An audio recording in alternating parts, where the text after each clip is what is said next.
Opo. Kuya Jeremiah. From Jesus My Source of Life.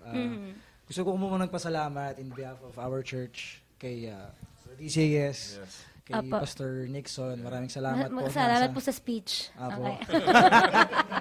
Ay, hindi. Yun po, tuloy ko na yung bati ko. Binabati ko yung Jesus My Source of Life Ministries na ewan ko may nanonood ngayon ng live. Meron yan. Sa father ko, Pastor Emmy, I love you pa. Makapag-record na rin ako. Yes. Ma, dito na. Galing. Yung kapatid ko sa Canada. Kay Everlyn. Yes. Madaling araw sa Canada ngayon. Gising sila kasi atat makita sa Facebook na mag-live eh. Yun. Ayun naman pala. Natin. Sir. Okay. Yun lang po. Si Kuya Johnny. Yes. Ako po, binabati ko rin po una yung nanay ko at tatay ko nasa bahay. Yung nanay ko sa bahay, tatay ko sa trabaho. Taga saan po kayo, Kuya Johnny? Sa may Pasay po. Dito lang, sa Metro Manila. Tapos, siyempre yung church din namin, Jesus My Source of Life Ministries. Tsaka yung pastor namin, si Pastor Emmanuel Kalimag. Yun lang, Kuya. Atipid si Kuya. Yung... Joan, gusto ko lang batiin yung kinanta ko ngayon na Patnubay. Ang nag-compose kasi nito si William Tibay na nasa Singapore ngayon. Oh, wow. Actually ngayon talaga nanonood siya ngayon. Naghihintay kanina pa. Okay. Kaya gusto ko lang batiin. Pinakanta niya sa akin ito itong song na ito. Sabi niya, Pastor, gusto ko ikaw kumanta. So, special pala to. Opo, privilege ako na makanta itong Patnubay. Sir, William, kamusta ka dyan? Ayun. Hello sa iyo. Ganda yung haircut. Oo nga eh. Hello po. Hi. Hi po. Meron dito, si Racy Basara, sabi, Go Jericho from CYN, Winnipeg. Apo. Are you from Winnipeg? Apo, from Winnipeg, Canada. Kauwi lang yan. Really? Apo. Don't English me, I don't have, Sige po. I don't have stock of English here. Okay lang po. Okay. I just want to say hi po sa mga church mates ko po sa Jesus is Lord, Winnipeg. Hello po. And sa banda ko po, Verse Forward, ako lang po kasi yung nandito sa Philippines. Okay. Yung Verse 4, yung banda ninyo ay based sa Canada. Okay. Ang lalayo pa ng mga pinanggalingan ng mga to, Pastora. Nako, pag nalaman niyo yung istorya ng collab, iba-iba po pinanggalingan. Ay, naku, may ikwento. Pero pabatiin muna pa natin to si Jericho. Hi din po sa parents ko sa Batangas and to my siblings. Hello, Jomer, Jaja. And sa mga banda ko po, si Chris, si Mel, si Verlin, si CJ po, sa si Ivan. Hello. Ayun. Saan nandito kayo? Ilan taon na si Jericho? 22 po. 22? Opo. Nag-aaral ka pa or working na? Graduating po this September. Dito ka ba nag-aaral or sa Canada? Okay. Anong course ang kinukuha mo? Business IT po. Business IT, pero you're into music? Apo, sobra po. Since young. Okay, mga kaibigan, kasama natin ang mga artists mula sa Collab Worship Album. Pakita nga natin yung CD. Yes, pakita naman yan. Salamat po. Sana po nakita.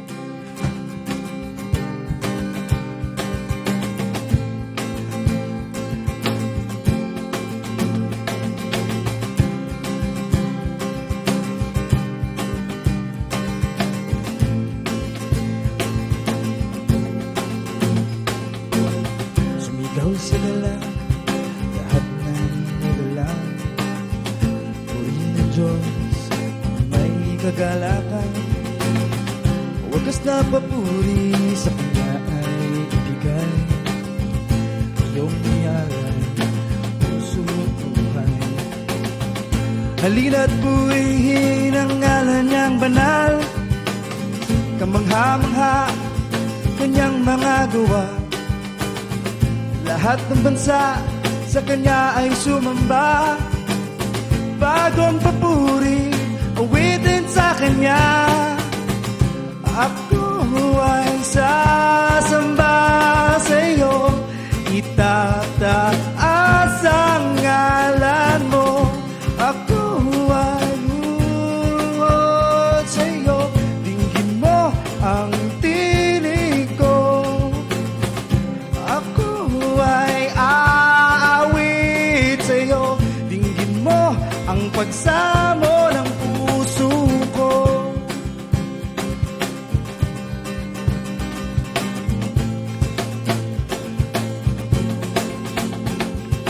Ang bukas ngayon sa dalangin ko'y tugon. aking puso. Siya lamang ang bulong, ang bawat tuhod sa kanya ay luluhod. Halina't sambitin, siya lamang ang Diyos. Halina't purihin ang ngalan niyang banal. Kamangha-mangha kanyang mga gawa. Lahat ng bansa sa kanya ay sumamba. Bagong papuri, awitin sa kanya. Ako ay sasamba sa iyo, itataas ang ngalan mo. Ako ay luluhod sa iyo, dinggin mo ang tinig ko. Ako ay aawit sa iyo, dinggin mo ang pagsamo ng puso ko. Ako ay sasamba sa iyo, itataas ang ngalan mo. Ako ay luluhod sa iyo, dinggin mo ang tinig ko. Ako ay aawit sa iyo, dinggin mo ang pagsamo ng puso ko.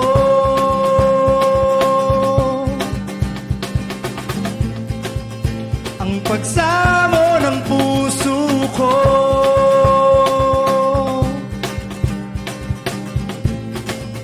Ang pagsamo ng puso ko. Live sessions, dito po yan sa Inspirations Unlimited at kasama natin ang mga artist mula sa Collab Worship album. Ayan, iba't ibang composers, iba't ibang artist, iba't iba. Pero iisang worship, di ba? One worship, one album. Nakalagay dito sa inyong sa album nila mismo na physical CD. Yes. Batiin ko muna yung mga nakikinig sa atin. Hello, ayan, kay Yamski Tibay. Yes, Siya si yun, William, no? yes. Oo. Sabi ni Chris Dayan America, wow, amazing voice ni ate. Wow, si Famian. And the song is so beautiful. Saan po makakakuha daw ng copy ng song? May nagtatanong na. Meron na. Ayan.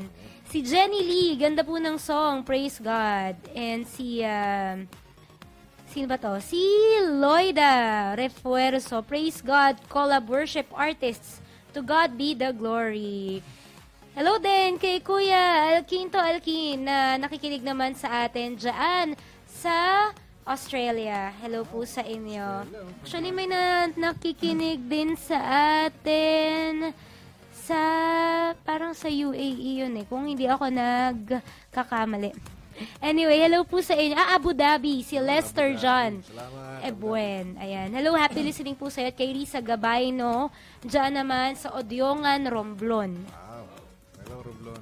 Romblon naman, di ba? Yes. Yan, malayo nararating natin dahil sa ating online online streaming at syempre sa ating Facebook Live. Live. Sasamba sa'yo. Ang original na kumanta po nito talaga ay si... Kayo po kaya? Kuya Ako. Jeremiah. Kayo po talaga yung Kasi- original nito. Apo. Mm-mm. Sinulat yan ng actually yung Verlin Macani, Pastor. Brother-in-law ko po yun. Okay. So, nabuo yung band namin sa church pa. Okay. Sa aming first church noon. Mm-mm. Yung verse forward, iba pang banda to. Sila yon. Magkakilala kayo?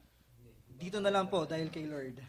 Okay. Ang alam ko po yung verse forward sa Canada na kumbaga na po, tama. Okay, tapos parang nahatak kayo dito. Grabe, no? Kakaiba talaga. Parang ang layo kasi ng Pasay Si sa Sir Canada. Verlin po kasi napunta na ng Canada. Ah, Ito po okay. yung mga kapatid magkakapatid yan, bayaw. Okay. Siya po. Kapatid. Ano po? Ako, brother-in-law. Brother-in-law? Kayo po yung kapatid, Sir Johnny. Si Jonathan, yung nag-ano po kanina. Yung kanina. Ayun. Yung nag-beatbox sa atin. Sasamba sa'yo. Ayan, So, para talagang international yung mga kumanta, no? May katunog. Okay lang ba sabihin ko? Sasamba sa'yo? Yun yung katunog ata eh. Hindi. Joke lang. Ewan ko kung napansin mo nyo rin po ito. Tunog bamboo. Yun. Tama ba? Hindi naman Malupit, po. malupit. Malita bagay po yan. DJ Joe. Hindi yung kanta, parang kanta, may parang Sounds like. katunog nung isang kanta ni Bamboo. Tsaka yung boses na eh. Oo. Awig po. Pag Sige nakatalikod nga, si Bamboo, kuya, siya isang, yung nakaharap. isang bamboo. Baka mabambo nila. Kawig ni Bamboo. Mabambo tayo nito. Ayun. Sige, kuya nga, isang bamboo song. Meron ba? Alam mo? Ano pa? Ikaw pa, name it, ma'am. Yun. Galing Oo. Minsan lang ako mag-live eh. Galingan ko na. Teka lang, nag-isip ako na mental block ako kay Bamboo. Ano bang kanta ni Bamboo? Ano yun, yung... Ano ba? Sasabihin ko sana pyramid eh. Hindi yun eh. Tatsulok! Uy, tatsulok oh. Alam mo ba yan? Ano tatsulok? Tatsulok. Familiar ka ba doon? Na na na na na na na. Ayun, ano yun? Di National... matatapos itong gulo. Ayan, yan. Ganon. Oo, pag Iba na lang nationality- kaya, ma'am. Kasi hindi ko kabisado yung lyrics eh. Alam ko siya pero hindi ko kabisado yung lyrics. Lex, bibigyan kita ng pagkakataon mamaya. Okay. Sige. Ha? Okay. Makapag-practice ka, chorus lang naman. Ha? Sige po. Kasi sakto, Independence Day na sa Tama. sa Monday. Yes. O, diba? Tama. Tapos kayo mga independent artists. Yes. Kasi iba-iba, Timing na diba? timing. Timing, no? Galing, no? Anyway, sasamba sa'yo. Yung sinulat to ni Kuya, tama? Verlin. Verlin. Alam niyo ba yung ang story behind this song? Wala na masyado kasi ano yan, kasi tong family nila, sila yung band namin. Ito, bassist, siya yung drummer. Yung father nila, si Kuya Hill, yun yung gitarista. Tapos keyboardista namin si Kuya Verlin. Tapos ako na lang yung tinuruan nila na kumanta. Okay. Ganun lang. Oh, okay. Pamilya po kayo ng mga musikero, Kuya Johnny. Okay. Gano'n na po kayo, Kuya Johnny, tumutugtog? Katagal. Mga katulad ba ni Kuya William? Nag-start po ako Dalawang dekada? Ano gada? Since birth ba? Since birth? Nag-start po kasi ako mag-art, mag-bass, siguro mga 17 years old po. Hindi ko na po tatanungin yung edad ninyo. Ako. Pero sa family niyo po talaga, mahilig sa music. Apo. Sinong influence ng family ninyo pagdating sa worship? Paborito niyo pong worship band o worship artist? Papuri 5 to dati. Uy, Paborito nito. Papuri 5? Oo. Talaga, alam na natin. Sila ano po? Sino Alam na po? natin. Yung kumanta ng, Anong kanta? ano ba yun? Tupang Ligaw. Res Valdez. Hindi. Res Valdez po. ba yan? Res Valdez. Oh, Res Valdez. Res Valdez. Tupang yun. Ligaw. Malamang yun, nanonood yun. Nasa US ngayon yun eh. Oh, hello, kuya. Oo nga, kuya. Hindi pa. Oo. Oo, ang ganda ng kantang yun. Actually, buhay na buhay pa ang kantang yon kahit sa mga... Anyway, after po nito, mapapakinggan ninyo yung mga papuri songs sa Papuri Radio Show. Yes, mamaya. Okay, papuri, ano po pa? Nag-try po ba kayo mag-audition sa papuri noon? Hindi. Kuya Johnny? Fun lang, fun. Nakikinig lang po. Nakikinig lang. Etong si Kuya Jeremiah, sino ang influence mo sa music? Bukod kay Bamboo. Ay, hindi ko. Hindi, joke Ako lang. nagbabamboo. Influence, hindi na masyado. Siguro, let's say Hillsong kasi yung parehas ng genre ng tugtugan. Yeah. Ganun lang. Sino po? Hillsong? Ganun na lang. Pero talagang ang nag-inspire sa akin, yung bayaw ko. Kasi doon ako natuto talagang, doon kami, dahil sa kanya na nakasali kami. Kasi sumali kami before ng Battle of the Bands. Yun yung in-entry namin. Itong kantang to. Kasi yung kalaban namin doon, pastor, mga sekular. So kami, para alam mo na, ma-ratean ka ng parang unique. Yeah. And may ministry noon, kinanta namin yun. Nanalo naman. Pastor, yun yung dalap na hindi na hindi namin na ipag-pray yata. Baka may iba pang purpose. At mukhang yung purpose na yun ay mapabilang siya sa album na ito. Where It Belong, di ba? Yes. Kanya-kanyang belongingness eh. So, sasamba sa'yo. Medyo kakaiba yung niya. Pero, madali naman kabisaduhin. Madali Pang po. church naman, no? Congregational naman. Tapos gagayahin ng konti si Bamboo. Pero, sa local, Kuya Jeremiah, meron kang bukod sa Papuri 5 na paborito. Sinong mga Local artist. Local artist. Worship artist natin. Kami nun eh.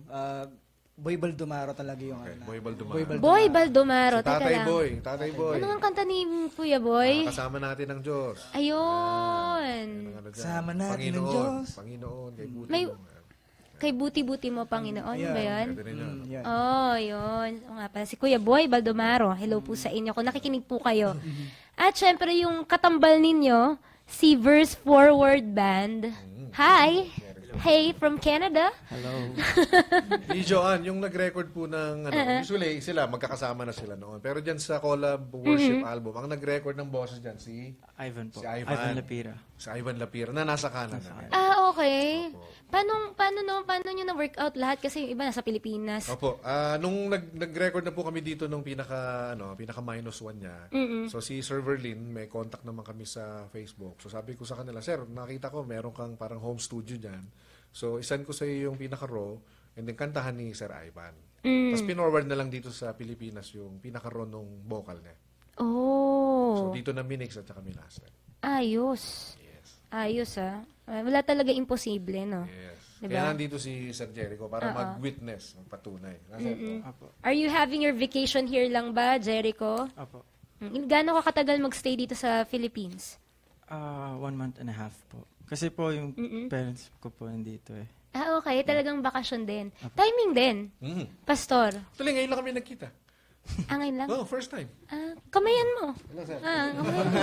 Nice to meet you po. Nice to meet you po. Sa picture ko lang siya nakita. Sa picture ko lang eh. Oo, Hindi ko siya makakalimutan kasi yung kulot ng buhok niya, yun ang natatandaan ko. Oo nga, pares kaming curly.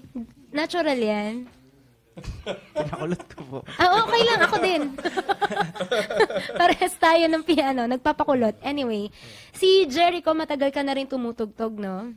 Opo. Simula po nung high school pa ako dito. Nasa music ministry na po ako. So dito ka naman pala lumaki. Apo. Okay, ilan taon ka pa lang sa Canada? Mag 7 years na po. 7 years. Okay, so most of your teen life nandun na sa Canada. Kamusta ang environment doon? Oo. Malaki pong difference eh. So, kailangan po mag-adjust. And then, nakahanap naman po ako ng church na, which is like, mixed of Filipino po and white. Pero po yung sa Jesus Lord po, parang most of the attendees po Filipinos. So, parang nasa Pilipinas pa din. it feels like home, opo. Oo. So buong family kayo na taga Canada na talaga. Yung family ko po, they stay here. Sa Ikaw Batangas lang? po, opo. Nagpaiwan po ako dun eh. Okay. Ikaw ay nag-aaral ka, di ba, doon? Both po. Both. Working student. Working student. For 7 years? Ganon? 5 years po. Okay. Ikaw lang mag-isa doon. Opo, nakatira po ako sa tita ko. Ikaw pala ang simbolo ng independence, no? Malamang, malamang. Oo. Ano yung mga challenges mo nung bagong dating ka doon sa Canada? First po yung language. Language. Like parang kapag bago ka doon. Tapos, syempre po, hindi ka sanay sa English. Like, minsan, naranasan ko po na parang aasarin yung accent mo. Like, alam nilang bagong Filipino to. Something like that. So ngayon may accent ka na rin na Canadian? Wala. Wala pa. Wala. Kahit sa, at least, di ba? Hindi ko po alam kung meron. Kung meron. Hindi ka sure. Hindi po. Kasi nagtatagalog ka pa rin doon. Opo. Sa work and school po, pure English to. At least, di ba? Hindi mo naman iniisip na bumalik dito sa Pilipinas. Hindi po. I mean, Ayaw mo. po, bakasyon lang po. Bakasyon Pero lang. parang feeling ko po talaga doon po tinawag ni Lord sa Canada. Opo. Sa papaanong paraan mo naman nasabi yun? In terms of ministry po, Mm-mm. like parang, doon ko po naranasan pa yung breakthrough sa buhay ko na, grabe, ganito, may mas deeper pa pala po sa worship na nagawa ko dito. Doon, na parang mas nag-grow po ako doon. Tapos parang, God used me po as a way para yung family ko po ma-save din, ganun. Wow, that's nice. Nagkaroon ka ng breakthrough doon. Apo. Naging channel ka pa ng salvation. Di ba? Channel ka para sa iyong family. That's nice. 7 years and counting ka sa Canada. Yeah. So, itong banda mo ay mga kabataan din kayo. Apo. Mga around 19 to or may pinakabata po namin 17 lang. Okay. Yung basis Very po, young. Basis, Opo. no? Very young, no? Matagal na rin yung banda ninyo. Sa church po, yun po kasi yung sa music ministry po kami lahat. So, dun po kami nabuo. Sila rin yun, Okay. sila. Opo. At mga Pinoy din to. Opo. Pinoy naman. Apo. Walang barrier sa language. Wala po. Paano naman kayo, kasi nga, si Kuya Berlin. Verlin ang connect ninyo dito sa Pilipinas. Para... Nandun din siya sa Canada. Oo, pero connect siya dito kasi Apo, mga... connect po sila Okay, naman. kasama nyo doon sa Apo. church. Ikaw ba ay gumagawa din ng kanta, Jericho? Nagsusulat ka rin ng songs? Meron po akong na-try. Pero parang hindi ko pa po napagtutuunan ng talagang focus. Kasi po minsan po pag nagda-drive po, ganyan, naghaham po ako ng melody, tapos sabay lyrics, tapos re-record ko po. Pero hindi ko po talaga nauupuan, ganun. But hopefully, makapagsulat ka. Apo. Ganon din si Kuya Jeremiah. Si Kuya Johnny. Hopefully. Oo. Sabi ko nga, maatis, subukan. Pero si Kuya Jeremiah, sumasama kayo sa mga Battle of the Bands, no? Before, sumali kami nung nandito pa si Kuya Verlin. Suki ba kayo ng mga ganyan? Hindi naman. Hindi naman. Pag na-invite lang. Pag na-invite, uy, sali kayo, kulang pa kami ng contestant. Ganyan. Pampuno. Hindi, biro lang. Anyway, may mga nag-message dito tulad na lang ni Lester Panado. God bless po. Keep spreading the love of God. And si Ivan Lapira. Salamat po. Siya yung ballista. Skype mo kami, tapos kantahin mo yung sasamba sa'yo. Na, joke lang. Kala mo na makakayanin. Ano? Hello din kay Denson Barinig na nakikinig dyan sa Kabuyao sa Baptist Church of Gulod. Ayan. Si Kuya Yamski Tibay, si Kuya William Tibay, pinapabati niya ang Yeshua District from Singapore, yung Hope Church ko po dito sa home church sa Singapore. Hello po sa inyo. At kay Dory Bautista dyan sa Santa Rosa, Laguna. Ayan, may sabi ni Lester Ebuen, thank you for this song, Jesus is more than enough.